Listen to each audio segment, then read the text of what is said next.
ಅರೆ ಕಡಿಮೆ ಹಾಕು ಆದ್ರೆ ಅಸಲಿ ಹಾಕು. MDH ಕಾಶ್ಮೀರಿ ಕೆಂಪು ಮೆಣಸಿನ ಪೌಡರ್.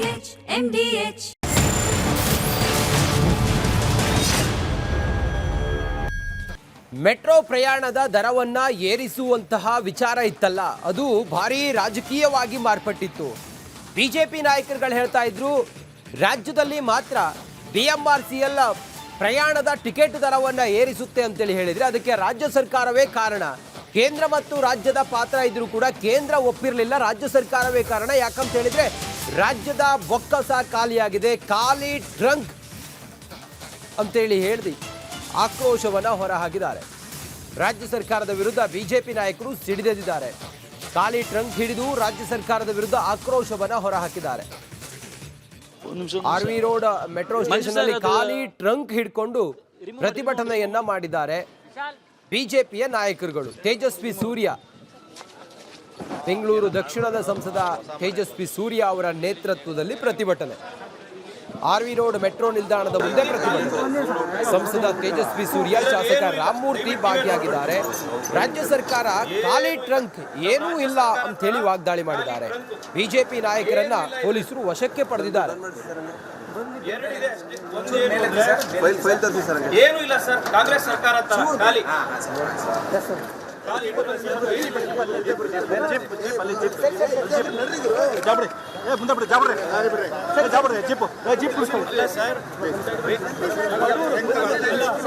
ಬಡವರು ಮೆಟ್ರೋದಲ್ಲಿ ಓಡಾಡೋದಕ್ಕೆ ಅರೆಸ್ಟ್ ಮಾಡ್ತೀರಲ್ಲ. ಬಡವರಿಗೆ ಮೆಟ್ರೋದಲ್ಲಿ ಓಡಾಡಕ್ಕೆ ಅವಕಾಶ ಆಗಿದ್ರೆ ಅರೆಸ್ಟ್ ಮಾಡಿಸ್ತಾ ಇದ್ದಾರೆ. ಟ್ರಂಕ್ ಯಾಕೆ ಸರ್ ಬಿಡಿ ಸರ್, ನಮ್ಮ ಟ್ರಂಕ್ ಖಾಲಿ ಟ್ರಂಕ್ ಬಿಡಿ ಸರ್, ಅದ್ರಲ್ಲಿ ಯಾಕೆ ತಲೆ ಕೆಡಿಸ್ಕೊಳ್ತೀರಾ? ಬಿಡಿ ಸರ್, ಬಿಡಿ ಸರ್ ಟ್ರಂಕು.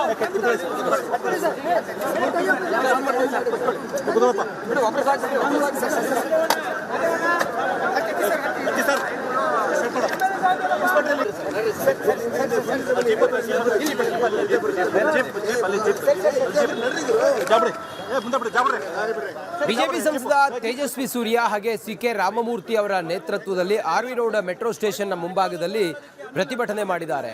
ಈ ರಾಜ್ಯ ಸರ್ಕಾರ ಖಾಲಿ ಟ್ರಂಕ್ ಏನೂ ಕೂಡ ಇಲ್ಲ, ಖಜಾನೆ ಬರಿದಾಗಿದೆ, ಅದು ಸ್ಕೀಮು ಇದು ಸ್ಕೀಮು ಅಂತೇಳಿ ಬಿಟ್ಟಿ ಭಾಗ್ಯಗಳನ್ನ ಕೊಟ್ಟು ಖಜಾನೆಯನ್ನ ಖಾಲಿ ಮಾಡಿಕೊಂಡಿದೆ.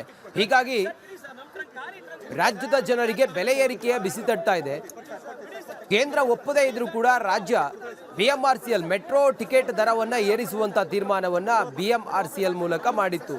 ಕೇಂದ್ರ ಮತ್ತು ರಾಜ್ಯದ ಪಾಲು ಸಮವಿದ್ರೂ ಕೂಡ ರಾಜ್ಯ ಸರ್ಕಾರ ಬೆಲೆ ಏರಿಸುವಂತ ತೀರ್ಮಾನದಲ್ಲಿ ಪಾತ್ರ ಕರ್ನಾಟಕ ರಾಜ್ಯ ಸರ್ಕಾರದೇ.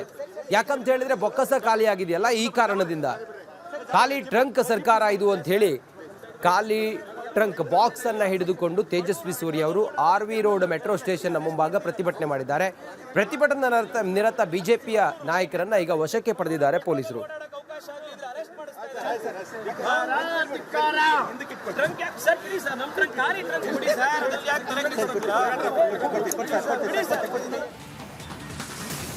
ಫ್ರೀಡಂ ಪಾರ್ಕ್ ಬಿಟ್ಟು ಬೇರೆಲ್ಲೂ ಕೂಡ ತೇಜಸ್ವಿ ಸೂರ್ಯ ಅವರಿಗೆ ನೋಟಿಫಿಕೇಶನ್ ಅನ್ನ ಕೊಟ್ಟಂಗೆ, ಪೊಲೀಸರು ನೋಟಿಸ್ ಕೊಟ್ಟಂಗೆ ಪ್ರತಿಭಟನೆಯನ್ನ ಮಾಡಂಗಿಲ್ಲ ಅಂತ ಹೇಳಿದ್ರು. ಪೊಲೀಸರ ನೋಟಿಸ್ಗೂ ಕೂಡ ಸಂಸದ ತೇಜಸ್ವಿ ಸೂರ್ಯ ತಲೆಕೆಡಿಸಿಕೊಳ್ಳದೆ ಪೊಲೀಸರ ವಿರುದ್ಧ ಕಿಡಿಕಾರಿದ್ದಾರೆ. ರಾಜ್ಯ ಸರ್ಕಾರದ ವಿರುದ್ಧ ಬಿಜೆಪಿ ಶಾಸಕರು ಕೆಂಡಾಮಂಡಲರಾಗಿದ್ದಾರೆ. ನೋಟಿಸ್ನಿಂದ ನನ್ನನ್ನು ಕಟ್ಟಿ ಹಾಕೋದಕ್ಕೆ ಸಾಧ್ಯವೇ ಇಲ್ಲ, ನಾನು ಮೆರವಣಿಗೆ ಮಾಡಲ್ಲ, ರೂಲ್ಸ್ ಉಲ್ಲಂಘನೆಯೂ ಮಾಡೋದಿಲ್ಲ ನಾನು, ಆದರೆ ಜನರಿಗೆ ಸತ್ಯವನ್ನ ಹೇಳ್ತೇನೆ ಅಂತೇಳಿ ತೇಜಸ್ವಿ ಸೂರ್ಯ ವಾಗ್ದಾಳಿ ಮಾಡಿದ್ದಾರೆ. ಪೊಲೀಸರ ನೋಟಿಸ್ಗೂ ಕೂಡ ಸಂಸದ ತೇಜಸ್ವಿ ಸೂರ್ಯ ಕಿಡಿಕಾರಿದ್ದಾರೆ.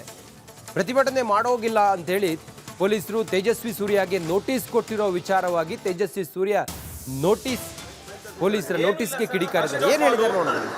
ಈ ಖಾಲಿ ಟ್ರಂಕ್ ಅಂತ ನಾವೆಲ್ಲ ಹೇಳಿರೋದು, ರಾಜ್ಯ ಸರ್ಕಾರನೇ ಫೇರ್ ಫಿಕ್ಸೇಷನ್ ಕಮಿಟಿ ಎದುರುಗಡೆ ಹೇಳಿದ್ದಾರೆ. Given the present financial position of government of Karnataka, state government may not continue to provide shadow cash budgetary support to metro ಅಂತ ಹೇಳಿದ್ದಾರೆ. ಇದು ಬಹಳ ಗಂಭೀರವಾದಂಥ ಒಂದು ವಿಷಯ ಸರ್ಕಾರ ಹೇಳಿದೆ. ನಾವು ಖಾಲಿ ಟ್ರಂಕ್ ಆಗಿದ್ದೀವಿ, ನಮ್ಮ ಹತ್ರ ಯಾವುದೇ ದುಡ್ಡಿಲ್ಲ, ದಿವಾಳಿ ಎದ್ದೋಗಿದ್ದೀವಿ. ಅದರಿಂದಾಗಿ ಇಷ್ಟು ವರ್ಷ ಬೇರೆ ಎಲ್ಲ ಸರ್ಕಾರಗಳು ಯಾವ ರೀತಿ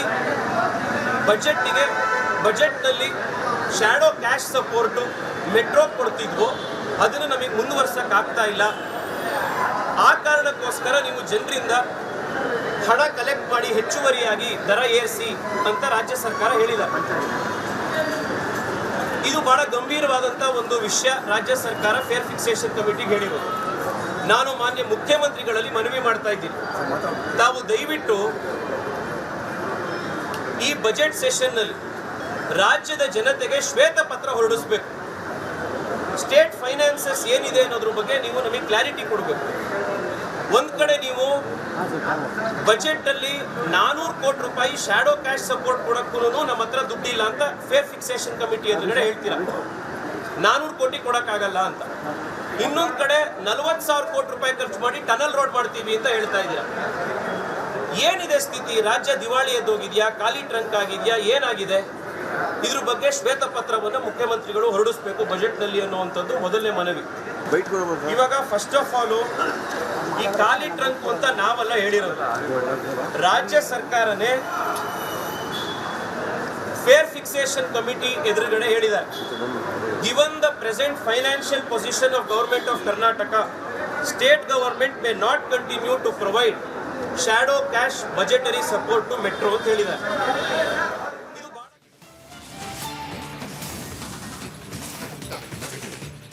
ಮೆಟ್ರೋದ ಪ್ರಯಾಣದ ಟಿಕೆಟ್ ದರವನ್ನು ಯಾವಾಗ BMRCL ಹೆಚ್ಚಿಗೆ ಮಾಡೋದಕ್ಕೆ ಹೊರಟು 5% ಆಗ ಶುರುವಾದಂಥದ್ದು ರಾಜಕೀಯ ಇದು. ಈಗ ಮೆಟ್ರೋ ಟಿಕೆಟ್ ದರವನ್ನು ತಾತ್ಕಾಲಿಕವಾಗಿ ದರ ಏರಿಸೋದಕ್ಕೆ ಬ್ರೇಕ್ ಕೊಡಲಾಗಿದೆ. ಇದರ ನಡುವೆ ಕಾಂಗ್ರೆಸ್ನವರು ಟ್ವೀಟ್ ಮಾಡಿದ್ದಾರೆ, ಕಾಂಗ್ರೆಸ್ನ ನಾಯಕರುಗಳು ಟ್ವೀಟ್ ಮಾಡಿದ್ದಾರೆ. ಮೆಟ್ರೋ ದರ ಏರಿಕೆ ತಡೆ ವಿಚಾರದಲ್ಲಿ ರಾಜಕಾರಣ ನಡೀತಾ ಇದೆ, ಪೊಲಿಟಿಕ್ಸ್ ನಡೀತಾ ಇದೆ. ತೇಜಸ್ವಿ ಸೂರ್ಯ ವಿರುದ್ಧ ಕಾಂಗ್ರೆಸ್ ಆಕ್ರೋಶವನ್ನು ಹೊರಹಾಕಿದೆ. ಆರಂಭದಲ್ಲಿ ಕೇಂದ್ರ ಸರ್ಕಾರದ ಪಾಲಿಲ್ಲ ಅಂತೇಳಿ ಹೇಳಿದ್ರು, ಬಳಿಕ ದೆಹಲಿಗೆ ಓಡೋಡಿ ಹೋಗಿ ದರ ಏರಿಕೆಗೆ ತಡೆ ನೀಡಿದ್ದಾರೆ. ದರ ಏರಿಕೆಯಲ್ಲಿ ನಿಮಗೆ ಅಧಿಕಾರ ಇಲ್ಲದಿದ್ರೆ ಹೆಂಗ್ ಸಾಧ್ಯ ಅಂತೇಳಿ ಎಲ್ಲ ಹೇಳಿದ್ದಾರೆ.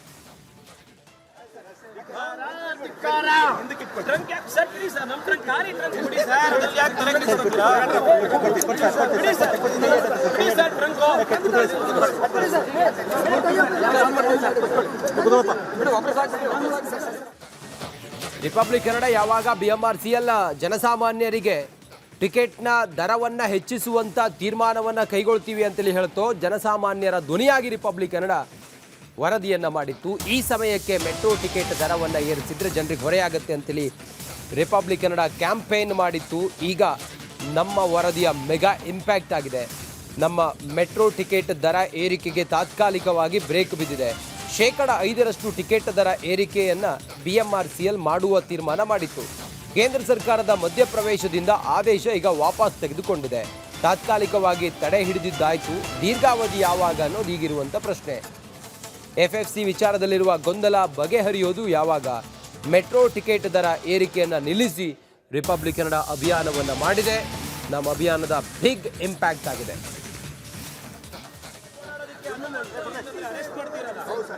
ಮೆಟ್ರೋ ನಿಲ್ದಾಣದ ಮುಂಭಾಗದಲ್ಲಿದ್ದೀನಿ. ಇಲ್ಲಿ ಅಂದ್ರೆ ಇವತ್ತು ಮೆಟ್ರೋ ದರ ಏರಿಕೆಯನ್ನು ಖಂಡಿಸಿ ಬಿಜೆಪಿ ಕೂಡ ದೊಡ್ಡ ಮಟ್ಟದಲ್ಲಿ ಪ್ರತಿಭಟನೆ ಕೂಡ ಮಾಡಲು ಪ್ಲಾನ್ ಮಾಡ್ಕೊಂಡಿರುವಂಥದ್ದು. ಸಂಸದ ತೇಜಸ್ವಿ CK ರಾಮಮೂರ್ತಿ ಅವರು ಪ್ರತಿಭಟನೆ ಪ್ಲಾನ್ ಮಾಡ್ಕೊಂಡಿದ್ದಾರೆ. ನಮ್ಮ ಜೊತೆ CK ರಾಮಮೂರ್ತಿ ಅವರು ಅಂದ್ರೆ CK ರಾಮಮೂರ್ತಿ ಅವ್ರನ್ನ ಮಾತನಾಡ್ಕೊಂಡು ಹೋಗೋಣ. ಸರ್, ಯಾವ ರೀತಿ ಪ್ರತಿಭಟನೆ ಮಾಡಲು ಪ್ಲಾನ್ ಮಾಡಿದ್ರು ಸರ್? ನಾವು ಇವತ್ತು ಖಾಲಿ ಟ್ರಂಕ್ ಜೊತೆಯಲ್ಲಿ ಮೆಟ್ರೋವನ್ನು ಪ್ರವೇಶವನ್ನು ನಮ್ಮ MP ಅವರು ಮಾಡೋಕ್ಕೆ ಬಿಡ್ತಾ ಇದ್ದೀವಿ. ನಾವು ಇಲ್ಲಿ ಯಾವುದೇ ರೀತಿಯಲ್ಲಿ ಘೋಷಣೆ ಕೂಗೋದಲ್ಲ. ಏನು ಖಾಲಿ ಟ್ರಂಕ್ ಅಂತ ಹೇಳಿದ್ದಾರೆ ಅದ್ರ ಬಗ್ಗೆ ನಾವು ಹೋರಾಟವನ್ನು ಮೆಟ್ರೋ ಹೋಗ್ತಾ ಇದ್ದೀವಿ. ಒಂದು. ಎರಡನೇದು, ತಾತ್ಕಾಲಿಕವಾಗಿ ತಡೆಯಾಗಿದೆ. ಈ ತಾತ್ಕಾಲಿಕವಾಗಿ ಏನು ಇದೆ, ಪರ್ಮನೆಂಟಾಗಿ ಇವತ್ತು ಮೆಟ್ರೋ ಪ್ರೈಸ್ನ ಕಡಿಮೆ ಮಾಡಬೇಕು. ಕಳೆದ 6 ತಿಂಗಳಿಂದ ನೀವು ಮೆಟ್ರೋ ಪ್ರೈಸ್ ಜಾಸ್ತಿ ಮಾಡಿದ್ರಿ, ಕೇಂದ್ರ ಸರ್ಕಾರದ ಮೇಲೆ ಹಾಕಿದ್ರಿ, ಮತ್ತೆ ಇವಾಗ 5% ಜಾಸ್ತಿ ಮಾಡಿದ್ದೀರಾ. ಇವತ್ತು ದುಬಾರಿ ಆಗ್ತಾಯಿದೆ. ಆ ದೃಷ್ಟಿಯಿಂದ ನಾವು ಇದನ್ನ ಹೋರಾಟ ಮಾಡಿ ಬಂದ್ ಮಾಡೋಕ್ಕೆ ನಾವು ಮಾಡ್ತಾ ಇದ್ದೀವಿ. ಬೆಂಗಳೂರು ನಗರದ ಎಲ್ಲ MP ಗಳು, ಶಾಸಕರು ಇದ್ರ ಬಗ್ಗೆ ನಾವು ಪಾಲ್ಗೊಳ್ತೀವಿ ಮುಂದಿನ ದಿನಗಳಲ್ಲಿ. ಸರ್, ಈಗ ಕಾಂಗ್ರೆಸ್ ಒಂದು ಆರೋಪ ಟ್ವೀಟ್ ಕೂಡ ಮಾಡ್ತಾ ಇದೆ. ಈ ಹಿಂದೆ ಬಿಜೆಪಿ ಅವರು ದರ ಏರಿಕೆ ಮಾಡಿದ ಸಂದರ್ಭದಲ್ಲಿ ನಮಗೂ ಇದಕ್ಕೂ ಸಂಬಂಧನೇ ಇಲ್ಲ ಅಂತಿದ್ರು. ಆದ್ರೆ ಕೇಂದ್ರದಲ್ಲಿ ಹೋಗಿ ತಡೆಯುವಂತ ಕೆಲಸವನ್ನು ಮಾಡಿದ್ದಾರೆ. ಹಾಗಾದ್ರೆ ಸಂಬಂಧ ಇಲ್ಲ ಅಂದಮೇಲೆ ಕೇಂದ್ರದಲ್ಲಿ ಹೋಗಿ ತಡೆಯುವಂತ ಕೆಲಸ ಯಾಕೆ ಮಾಡಿದ್ರು? ಇವತ್ತು ದೇಶದಲ್ಲಿ ಎಷ್ಟು ಮೆಟ್ರೋಗಳಿದೆ ಎಲ್ಲ ಮೆಟ್ರೋಗಳನ್ನ ಪ್ರೈಸ್ ಎಲ್ಲೂ ಕಡಿಮೆ ಆಗಿಲ್ಲ, ಜಾಸ್ತಿ ಆಗಿಲ್ಲ. ಬೆಂಗಳೂರಿನಲ್ಲಿ ಯಾತಕ್ಕೆ ಇವರೇನು ಒಂದು ಪ್ರೈಸ್ ಫಿಕ್ಸೇಷನ್ ಕಮಿಟಿ ಏನು ಮಾಡಿದ್ರು ಅದು ಯಾಕೆ ಪ್ರಪೋಸಲ್ ಕಳಿಸಿಲ್ಲ ಕೇಂದ್ರಕ್ಕೆ? ಕಳಿಸಿ ಪ್ರಪೋಸಲ್ಲು, ಕಡಿಮೆ ಮಾಡಿ ಅಂತ ಕಳಿಸಿ. ನೀವು ಇದೂ ಮಾಡ್ದಲ್ಲ, ನೀವು ಆರ್ಥಿಕವಾಗಿ ನೀವು ಇವತ್ತೇನು ಖಜಾನೆ ಖಾಲಿ ಆಗಿದೆ, ಆ ಖಜಾನೆ ತುಂಬಿಸ್ಕೊಳಕ್ಕೆ ಮಾಡ್ತಾರದು. ನೀವು ಎಲ್ಲೇ ನೀವು ಇವತ್ತು 56-60 ಕೋಟಿ ಏನು ನೀವು ಬೇರೆ ಕಡೆ ನೀವು ಕೊಟ್ಟಿದ್ರಿ, ಎಲ್ಲ ಕಡೆ ಫ್ರೀ ಇದ್ರ ಮೂಲಕ, ಅದೆಲ್ಲ ಖಜಾನೆ ಖಾಲಿ ಆಗಿದೆ, ಪಾಪರ ಆಗಿದೆ. ಇವತ್ತು ಖಜಾನೆ ತುಂಬೋಸಕ್ಕೋಸ್ಕರ ಮಾಡ್ತಿದ್ದಾರೆ. ನಮ್ಮ ಹೋರಾಟ ಪೊಲೀಸರ ವಿರುದ್ಧ ಅಲ್ಲ, ನಮ್ಮ ಹೋರಾಟ ಇವತ್ತು ಕೇಂದ್ರ ಸರ್ಕಾರದ ಪರವಾಗಿ. ಇವತ್ತು ನಾವು ರಾಜ್ಯ ಸರ್ಕಾರದಾಗ ನಾವು ವಿರುದ್ಧವಾಗಿ ಹೋರಾಟ ಮಾಡ್ತಾ ಇದ್ದೀವಿ. ಜನಸಾಮಾನ್ಯರಿಗೆ ಅನುಕೂಲ ಆಗಬೇಕು ಮೆಟ್ರೋ ಅಂತಂದರೆ, ಜನಸ್ನೇಹಿ ಮೆಟ್ರೋ ಆಗಬೇಕು. ದುಬಾರಿ ಮೆಟ್ರೋ ಆಗಿದೆ ಅದಕ್ಕೆ ಸರ್. ಈಗ ಇವರು ಕಾಂಗ್ರೆಸ್ ಮಾಡ್ತಾರೆ ಇನ್ನೊಂದು ಆರೋಪ ಅಂದ್ರೆ ಫೇರ್ ಫಿಕ್ಸೇಷನ್ ಕಮಿಟಿ ರಚನೆ ಮಾಡಿದ್ದೆ ಕೇಂದ್ರ ವಸತಿ ಮತ್ತು ನಗರ ವ್ಯವಹಾರಗಳ ಇಲಾಖೆ ಅಂತ. ಅಲ್ಲ, ಪ್ರೈಸ್ ಫಿಕ್ಸೇಷನ್ ಕಮಿಟಿ ಏನು ಮಾಡಿದ್ರು, ಇದಕ್ಕೆ ನಿವೃತ್ತ ಏನು ನ್ಯಾಯಾಧೀಶರು ಇವತ್ತು ಕರ್ನಾಟಕದ ನಿವೃತ್ತ ನ್ಯಾಯಾಧೀಶರು ಮಾಡಿದ್ದಾರೆ. ಈ ಪ್ರೈಸ್ ಫಿಕ್ಸೇಷನ್ ಕಮಿಟಿ ಮಾಡಬೇಕಾದ್ರೆ ಈ ಕರ್ನಾಟಕದ ಏನು ಅಧಿಕಾರಿಗಳಿದ್ದಾರೆ, ಏನು ಮೆಟ್ರೋ ಚೀಫ್ಗಳಿದ್ದಾರೆ, ಈ ಪ್ರಪೋಸಲ್ ಕಳಿಸಿ. ಮುಖ್ಯಮಂತ್ರಿ ಕಡೆ ಮಾಡಿದ್ರಲ್ಲ, 25% ಕಡೆ ಮಾಡಿದ್ರಲ್ಲ. ಮೆಟ್ರೋ ಪ್ರಯಾಣಿಕರಿಗೆ ಇವತ್ತಿನ ಸೋಮವಾರ ಶುಭ ಸೋಮವಾರ ಆಗುತ್ತಾ? ಇವತ್ತು ಮಹತ್ವದ ಹೈ ವೋಲ್ಟೇಜ್ ಮೀಟಿಂಗ್ ಇದೆ. ಮೆಟ್ರೋ ಪ್ರಯಾಣದ ದರವನ್ನು ತಾತ್ಕಾಲಿಕವಾಗಿ ಏರಿಕೆಯನ್ನು ತಡೆಹಿಡಿದ ನಂತರ ಭವಿಷ್ಯದಲ್ಲೂ ಕೂಡ ಇದು ಏರಿಕೆ ಆಗೋದ್ರ ಬಗ್ಗೆ ತೀರ್ಮಾನಗಳನ್ನು ಇವತ್ತು ಮಾಡ್ತಾರೆ. ಟಿಕೆಟ್ ದರ ಸಂಬಂಧ ಇವತ್ತೇ ಹೈ ವೋಲ್ಟೇಜ್ ಮೀಟಿಂಗ್. ಇಂದಿನ ಸಭೆಯಲ್ಲಿ ತಾತ್ಕಾಲಿಕತೆ ಅಥವಾ ಭವಿಷ್ಯ ಇದು ತೀರ್ಮಾನ ಆಗುತ್ತೆ. ಸದ್ಯಕ್ಕೆ ದರ ಏರಿಕೆಯ ನಿರ್ಧಾರವನ್ನು BMRCL ಕೈಬಿಟ್ಟಿದೆ. ಟಿಕೆಟ್ ದರವನ್ನು ಶಾಶ್ವತವಾಗಿ ಕೈಬಿಡಲು ಸಾಧ್ಯನಾ ಅನ್ನೋದರ ಕುರಿತಾಗಿ ಇವತ್ತು ಚರ್ಚೆ ಮಾಡ್ತಾರೆ. ಇವತ್ತಿನ ಬೋರ್ಡ್ ಮೀಟಿಂಗ್ನಲ್ಲಿ ಈ ಬಗ್ಗೆ ನಿರ್ಧಾರವನ್ನು ತೆಗೆದುಕೊಳ್ತಾರೆ. ಮೆಟ್ರೋ ಪ್ರಯಾಣಿಕರಿಗೆ ಒಂದು ವೇಳೆ ಇವತ್ತೇನಾದರೂ ತೀರ್ಮಾನದ ಪ್ರಕಾರ ಮುಂದೂ ಕೂಡ ನಾವು ಏರಿಕೆ ಮಾಡೋದಿಲ್ಲ, ಆ ರೀತಿಯ ಪಾಸಿಬಿಲಿಟೀಸ್ ಸಾಧ್ಯ ಇದೆ ಅನ್ನೋದೇನಾದರೂ ಬಂತು ಅಂಥೇಳಿ ಆದರೆ, ಚರ್ಚೆ ಆಯಿತು ಅಂಥೇಳಿ ಆದರೆ, ಎಲ್ಲರಿಗೂ ಕೂಡ ಇವತ್ತೇ ಶುಭ ಸೋಮವಾರ ಆಗೋದು ಗ್ಯಾರಂಟಿ.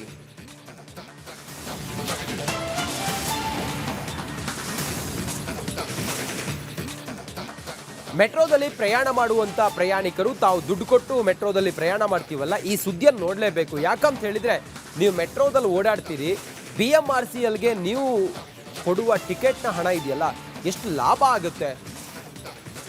ಈಗ ದರ ಏರಿಕೆಯ ಬಗ್ಗೆ BMRCL ಚಿಂತನೆಯನ್ನು ಮಾಡ್ತಾ ಇದೆಯಲ್ಲ, ದರ ಏರಿಕೆ ಮಾಡಿದ್ದೆ ಆದರೆ ಹೆಚ್ಚುವರಿಯಾಗಿ ಎಷ್ಟು ಲಾಭ ಆಗುತ್ತೆ, ಇದೆಲ್ಲ ತಿಳ್ಕೊಳ್ಬೇಕಲ್ಲ. ಈ ಕುರಿತು ಒಂದು ವಿಶೇಷ ವರದಿ ಇದೆ, ಬನ್ನಿ ನೋಡೋಣ.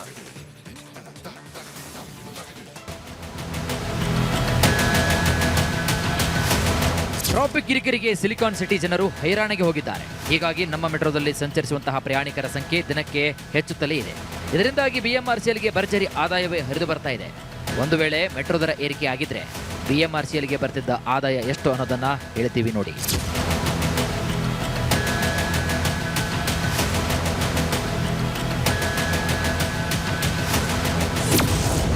5%ನಲ್ಲಿ ಎಷ್ಟು ವ್ಯತ್ಯಾಸ?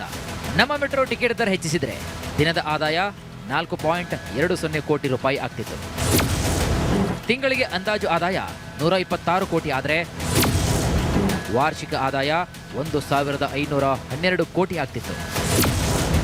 ಸದ್ಯ ಪ್ರತಿದಿನ ಪ್ರಯಾಣಿಕರ ಸಂಖ್ಯೆ 10 ಲಕ್ಷವಿದೆ. ಇದರಿಂದ ಮೆಟ್ರೋಗೆ ದಿನದ ಆದಾಯ 3.31 ಕೋಟಿ ಬರ್ತಾ ಇದೆ. ಇನ್ನು ಬೆಂಗಳೂರಿನಲ್ಲಿ ಪ್ರಸ್ತುತ ನಮ್ಮ ಮೆಟ್ರೋದ ವ್ಯಾಪ್ತಿ 96 ಕಿಲೋಮೀಟರ್ ಇದೆ. ಅಂದರೆ ಈಗ ಮಿನಿಮಮ್ ಫೇರ್ 22 ಇಂದ 26 ಅಥವಾ 27 ಆಗುತ್ತೆ. ಮತ್ತು ಎಂಡ್ ಪ್ರೈಸ್ ಬಂದ್ಬಿಟ್ಟು 90 ರೂಪೀಸಿಂದ 95 ಆಗೋ ಚಾನ್ಸಸ್ ಇರ್ತದೆ. ಸೊ ಇದನ್ನು ಗಮನಿಸಿದಾಗ ಈ ಆಲ್ಮೋಸ್ಟ್ ಒಂದು ದಿನಕ್ಕೆ 1 ಕೋಟಿ ಆದಾಯ ಬರುವ ಸಾಧ್ಯತೆ ಹೆಚ್ಚಿದೆ. ಮೆಟ್ರೋ ದರಕ್ಕೆ ತಾತ್ಕಾಲಿಕ ಬ್ರೇಕ್ ಬಿದ್ದಿದೆ. ಆದರೆ ದರ ಏರಿಕೆ ಆಗಿದ್ರೆ BMRCLಗೆ ಮಾತ್ರ ಭರ್ಜರಿ ಆದಾಯವೇ ಹರಿದು ಬರ್ತಾ ಇತ್ತು. Veeresh Hiremath, metro bureau, republic Kannada. ಈಗ ದೇಶದ ಇನ್ನಿತರ ಸುದ್ದಿಗಳನ್ನು ನೋಡೋಣ ನ್ಯಾಷನಲ್ ಟಾಪ್ 5 ನ್ಯೂಸ್ನಲ್ಲಿ.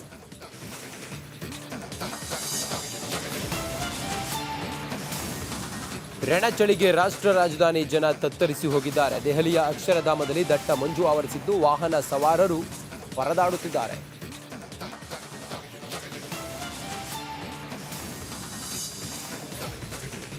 ಜಮ್ಮು ಕಾಶ್ಮೀರದ ರಾಂಬನ್ ಜಿಲ್ಲೆಯಲ್ಲಿ ಭಾರೀ ಪ್ರಮಾಣದಲ್ಲಿ ಹಿಮಪಾತವಾಗ್ತಿದೆ. ಸುರಿದ ರಾಶಿ ಹಿಮದಿಂದ ರಸ್ತೆಗಳು ಬಂದಾಗಿದ್ದು ವಾಹನ ಸವಾರರು ಪರದಾಡ್ತಾ ಇದ್ದಾರೆ. ಮತ್ತೊಂದು ಕಡೆ ಹಿಮರಾಶಿಯಲ್ಲಿ ಪ್ರವಾಸಿಗರು ಮಿಂದೇಳುತ್ತಿದ್ದಾರೆ.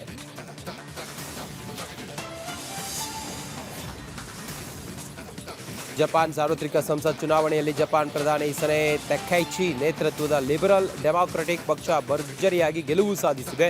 ತಕೈಚಿ ಗೆಲುವಿಗೆ ಅಮೆರಿಕ ಅಧ್ಯಕ್ಷ ಡೊನಾಲ್ಡ್ ಟ್ರಂಪ್, ಪ್ರಧಾನಿ ನರೇಂದ್ರ ಮೋದಿ ಸೇರಿ ಹಲವು ಗಣ್ಯರು ಶುಭ ಕೋರಿದ್ದಾರೆ.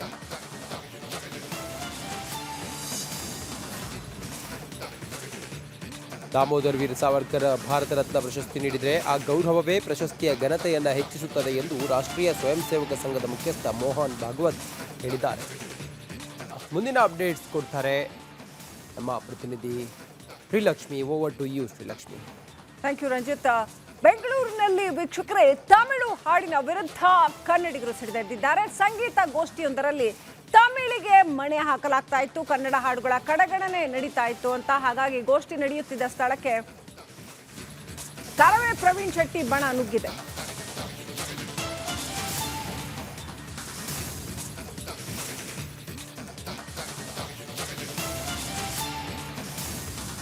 ಕನ್ನಡ ಹಾಡುಗಳನ್ನು ಹಾಡುವಂತೆ ಕರವೇ ಒತ್ತಾಯಿಸಿದೆ. ಬೆಂಗಳೂರಿನ ಕೋರಮಂಗಲದ ಫೋರಂ ಮಾಲ್ನಲ್ಲಿ ಘಟನೆ ನಡೆದಿದೆ. ಗೋಷ್ಠಿ ವ್ಯವಸ್ಥಾಪಕರ ವಿರುದ್ಧ ಕೂಡ ಕರವೇ ಪೊಲೀಸರಿಗೆ ದೂರನ್ನ ಕೊಟ್ಟಿದೆ. ಕೋರಮಂಗಲದ ಫೋರಂ ಮಾಲ್ನಲ್ಲಿ ಸಂಗೀತ ಗೋಷ್ಠಿಯೊಂದು ನಡೀತಾ ಇತ್ತು. ಅಲ್ಲಿ ಹೆಚ್ಚಾಗಿ ತಮಿಳು ಹಾಡುಗಳನ್ನೇ ಹಾಡಲಾಗ್ತಾ ಇತ್ತು.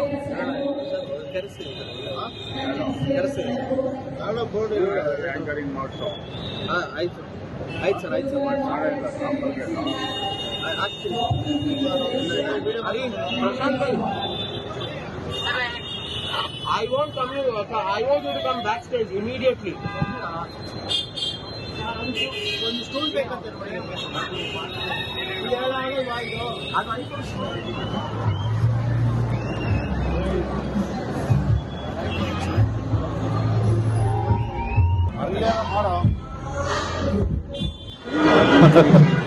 ಹೌದಾ, ಬರಕಳಿ ನಿಂಗೆ ಬೇಗ.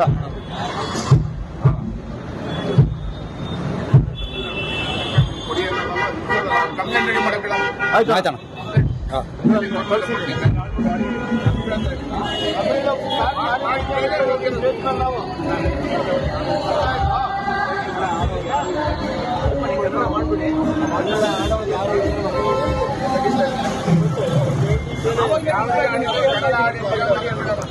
ವಿಚಾರಕ್ಕೆ ಸಂಬಂಧಪಟ್ಟಂತೆ ಇನ್ನಷ್ಟು ಅಪ್ಡೇಟ್ ಪಡ್ಕೊಳ್ಳೋಣ. ನಮ್ಮ ಪ್ರತಿನಿಧಿ ಚರಣ್ ಲೈವ್ ಕನೆಕ್ಟ್ ಆಗಿದ್ದಾರೆ. ಚರಣ್, ಏನ್ ನಡೆದಿದೆ ಘಟನೆ? ಯಾವ ಬಗೆಯ ಸಂಗೀತ ಗೋಷ್ಠಿಯಾಗಿತ್ತು? ಯಾರು ಆರ್ಗನೈಸ್ ಮಾಡಿದ್ರು? ನಂತರ ಮುಂದೇನಾಯ್ತು? ಪ್ರವೀಣ್ ಶೆಟ್ಟಿ ಬಣ ಅಲ್ಲಿ ಎಂಟರ್ ಆದ ನಂತರದಲ್ಲಿ ಮುಂದೆ ಏನಾಯ್ತು?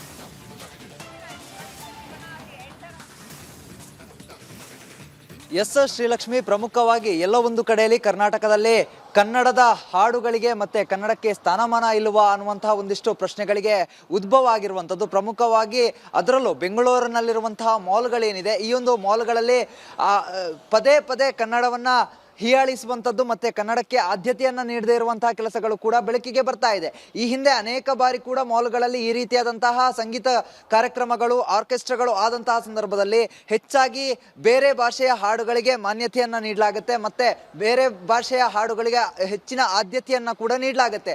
ಅಂತಹ ಸಂದರ್ಭದಲ್ಲಿ ಅನೇಕ ಬಾರಿ ಕನ್ನಡ ಪರ ಸಂಘಟನೆಗಳು ಇದರ ವಿರುದ್ಧ ಹೋರಾಟವನ್ನು ನಡೆಸುವಂತಹ ಕೆಲಸವನ್ನ ಕೂಡ ನಡೆಸಿದ್ರು. ಅದೇ ರೀತಿಯಾಗಿ ನಿನ್ನೆ ರಾತ್ರಿ ಫೋರಂ ಮಾಲ್ನಲ್ಲಿ, ಕೋರಮಂಗಲದಲ್ಲಿರುವಂತಹ ಫೋರಂ ಮಾಲ್ ಏನಿದೆ ಅಲ್ಲಿ ಖಾಸಗಿ ಸಂಸ್ಥೆಯೊಂದು ಈ ಒಂದು ಆರ್ಕೆಸ್ಟ್ರಾ ಕಾರ್ಯಕ್ರಮವನ್ನ ನಡೆಸುತ್ತೆ, ಒಂದು ಕಾನ್ಸರ್ಟ್ ಅನ್ನ ಕೂಡ ನಡೆಸುತ್ತೆ. ಬೇರೆ ಬೇರೆ ರಾಜ್ಯದ ಗಾಯಕರುಗಳೇನಿರ್ತಾರೆ ಅವರನ್ನ ಕೂಡ ಕರೆಸಿರ್ತಾರೆ. ಅದರ ಜೊತೆಗೆ ಒಂದಿಷ್ಟು ಬೆಂಗಳೂರಿನ ಜನರು ಕೂಡ ಆ ಒಂದು ಕಾನ್ಸರ್ಟ್ ನಲ್ಲಿ ಸೇರಿರ್ತಾರೆ. ಆ ಒಂದು ಕಾನ್ಸರ್ಟ್ ನಲ್ಲಿ ಪ್ರಮುಖವಾಗಿ ಕನ್ನಡಕ್ಕೆ ಯಾವುದೇ ರೀತಿಯಾದಂತಹ ಒಂದು ಆದ್ಯತೆಯನ್ನ ನೀಡಿರೋದಿಲ್ಲ. ಪ್ರಮುಖವಾಗಿ ಅದನ್ನ ಒಂದು ಮೂಲತಃ ತಮಿಳುನಾಡಿನ ಒಂದು ಖಾಸಗಿ ಕಂಪನಿ ಆಯೋಜನೆಯನ್ನ ಮಾಡಿರುತ್ತೆ. ಅದಾದ ಬಳಿಕ ಹೆಚ್ಚಿನ ಪ್ರಾಧಾನ್ಯತೆಯನ್ನ ತಮಿಳು ಹಾಡುಗಳಿಗೆ ಮತ್ತೆ ತಮಿಳಿನ ಡೈಲಾಗ್ಗಳಿಗೆ ನೀಡಲಾಗಿರುತ್ತೆ. ಈ ಒಂದು ಸಂದರ್ಭದಲ್ಲಿ ಅಲ್ಲಿದ್ದಂತ ಒಂದಿಷ್ಟು ಸ್ಥಳೀಯರೇನಿರ್ತಾರೆ ಅವರು ಕರವೆಗೆ ಈ ಒಂದು ಗಮನಕ್ಕೆ ತರುವಂತಹ ಕೆಲಸವನ್ನ ಮಾಡ್ತಾರೆ. ಈ ವಿಷಯ ಗಮನಕ್ಕೆ ಬರ್ತಾ ಇದ್ದಂತೆ ಕರವೇ ಪ್ರವೀಣ್ ಶೆಟ್ಟಿ ಅವರು ಮತ್ತೆ ಅವರ ತಂಡ ನೇರವಾಗಿ ಕೋರಮಂಗಲದ ಈ ಒಂದು ಫಾರಂ ಮಾಲ್ಗೆ ಧಾವಿಸುತ್ತೆ, ಕಾರ್ಯಕ್ರಮ ನಡೆತಿರುವಂತಹ ಜಾಗಕ್ಕೆ ಹೋಗುತ್ತೆ. ಆ ಒಂದು ಸಂದರ್ಭದಲ್ಲಿ ಗಮನಿಸಿದಂತಹ ಹೊತ್ತಿನಲ್ಲಿ ಅಲ್ಲಿ ಯಾವುದೇ ರೀತಿಯಾದಂತಹ ಕನ್ನಡದ ಹಾಡುಗಳಾಗಿರಲಿ ಅಥವಾ ಕನ್ನಡದ ಬೋರ್ಡ್ಗಳಾಗಿರಲಿ ಯಾವುದು ಕೂಡ ಕಾಣಿಸ್ತಾ ಇರೋದಿಲ್ಲ. ತಕ್ಷಣವೇ ಮೈಕನ್ನ ತೆಗೆದುಕೊಂಡಂತಹ ಪ್ರವೀಣ್ ಶೆಟ್ಟಿ ನೇರವಾಗಿ ಆಯೋಜಕರುಗಳಿಗೆ ಕನ್ನಡದಲ್ಲೇ ಒಂದು ರೀತಿಯಲ್ಲಿ ಕ್ಲಾಸ್ ಅನ್ನು ತೆಗೆದುಕೊಳ್ತಾರೆ. ಕರ್ನಾಟಕದಲ್ಲಿ ಇರುವಂತದ್ದು ಕನ್ನಡದ ಹಾಡುಗಳಿಗೆ ಪ್ರಾಧಾನ್ಯವನ್ನು ನೀಡಬೇಕು, ಆದ್ಯತೆಯನ್ನು ನೀಡಬೇಕು, ಕನ್ನಡ ಹಾಡುಗಳನ್ನು ಹಾಕಬೇಕು ಅನ್ನುವಂತಹ ಒಂದು ಎಚ್ಚರಿಕೆಯನ್ನು ನೀಡ್ತಾರೆ. ಅದಾದ ಬಳಿಕ ಒಂದಿಷ್ಟು ಆಯೋಜಕರು ಬಂದು ಪ್ರವೀಣ್ ಶೆಟ್ಟಿ ಅವರ ಮನವೊಲಿಸುವಂತಹ ಕೆಲಸವನ್ನ ಮಾಡ್ತಾರೆ, ಕ್ಷಮೆಯನ್ನ ಕೂಡ ಕೇಳುವಂತಹ ಕೆಲಸವನ್ನ ಮಾಡ್ತಾರೆ. ಆದ್ರೆ ಪ್ರಮುಖವಾಗಿ ಬೇರೆ ಊರುಗಳಿಂದ ಬಂದು ಕರ್ನಾಟಕದಲ್ಲಿ ಕನ್ನಡ ಹಾಡುಗಳನ್ನ ಕಡೆಗಣಿಸಿ ಕನ್ನಡದ ಹಾಡುಗಳಿಗೆ ಆದ್ಯತೆಯನ್ನ ನೀಡದೆ ಈ ರೀತಿಯಾಗಿ ಮಾಡ್ತಾ ಇರುವಂತದ್ದು. ಮತ್ತೊಂದು ಕಡೆಯಲ್ಲಿ ಇದೀಗ ಆಯೋಜಕರ ಮೇಲೆ ದೂರನ್ನ ನೀಡಲಿಕ್ಕೆ ಕೂಡ ಕರವೇ ಸಿದ್ಧತೆಯನ್ನ ನಡೆಸಿರುವಂತದ್ದು. Srilakshmi, thank you Charan, ಡೀಟೇಲ್ಸ್ಗಾಗಿ.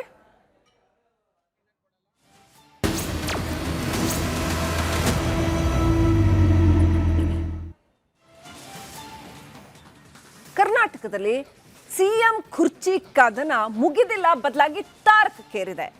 ಅದರ ನಡುವೆ ಒಂದ್ ಕಡೆ ಸಿದ್ದರಾಮಯ್ಯ ನಾ ಕೊಡೆ ಅಂತ ಇದ್ದಾರೆ, ಈ ಕಡೆ ಡಿ ಕೆ ಶಿವಕುಮಾರ್ ನಾ ಬಿಡೆ ಅಂತ ಇದ್ದಾರೆ. ಇದರ ನಡುವೆ ಯತೀಂದ್ರ ಸಿದ್ದರಾಮಯ್ಯ ಹೇಳಿಕೆ ಸಾಕಷ್ಟು ಸಂಚಲನವನ್ನ ಉಂಟು ಮಾಡಿತ್ತು.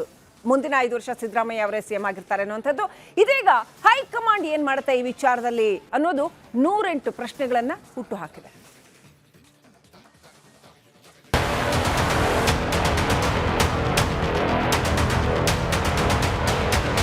ರಾಜ್ಯ ಕಾಂಗ್ರೆಸ್ನಲ್ಲಿ ಸಿಎಂ ಕುರ್ಚಿ ಫೈಟ್ ಕೊತ ಅಂತ ಕುದಿತಾ ಇದೆ.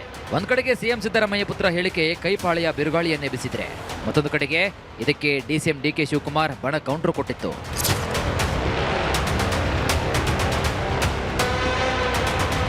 ಇನ್ನು ಇಷ್ಟೆಲ್ಲ ಬೆಳವಣಿಗೆ ಮಧ್ಯೆ ಸಿಎಂ ಸಿದ್ದರಾಮಯ್ಯ ಟೀಮ್ ಕೂಲ್ ಆಗಿದ್ರೆ, ಡಿಸಿಎಂ ಡಿಕೆಶಿ ಬಣ ಟೆನ್ಷನ್ ನಲ್ಲಿದೆ.